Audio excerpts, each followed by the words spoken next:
আগের নির্বাচন কমিশনের সদস্যদের পদত্যাগের আড়াই মাস পর নতুন নির্বাচন কমিশন গঠন করেছেন রাষ্ট্রপতি মোহাম্মদ শাহাবুদ্দিন। আইন অনুযায়ী সার্চ কমিটি নাম প্রস্তাবের পর নির্বাচন কমিশন গঠন করেন রাষ্ট্রপতি। এ সংক্রান্ত প্রজ্ঞাপন জারি করেছে মন্ত্রিপরিষদ বিভাগ। নতুন প্রধান নির্বাচন কমিশনার হয়েছেন সাবেক সচিব এএমএম নাসির উদ্দিন।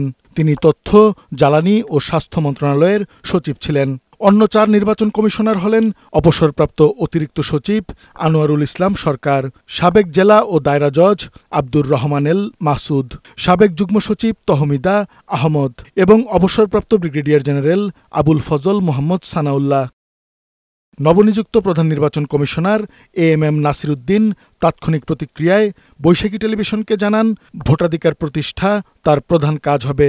সবাইকে সাথে নিয়েই এটি করতে চান। আমাদের যারা শহীদ হয়েছে তাদের রক্তের সাথে বেইমানি করতে চাই।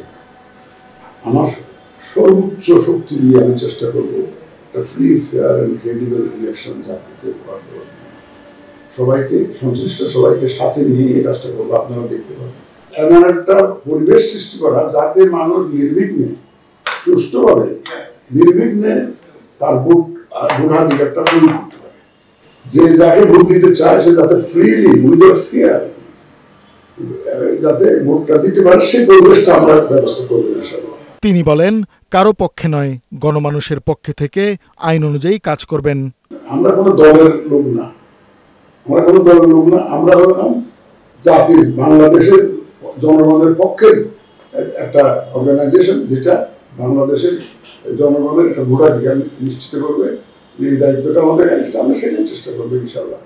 আর চ্যালেঞ্জের কথা যদি বলেন, চ্যালেঞ্জ তো মোকাবেলা করে অভ্যস্ত হয়, জীবনগত চ্যালেঞ্জই মোকাবেলা করেছি। আওয়ামী লীগ সহ কয়েকটি রাজনৈতিক দল নিয়ে যে বিতর্ক আছে তা নিয়ে এখনই মন্তব্য করতে নারাজ নবনিযুক্ত সিইসি। কাজী ফরিদ, বৈশাখী সংবাদ, ঢাকা।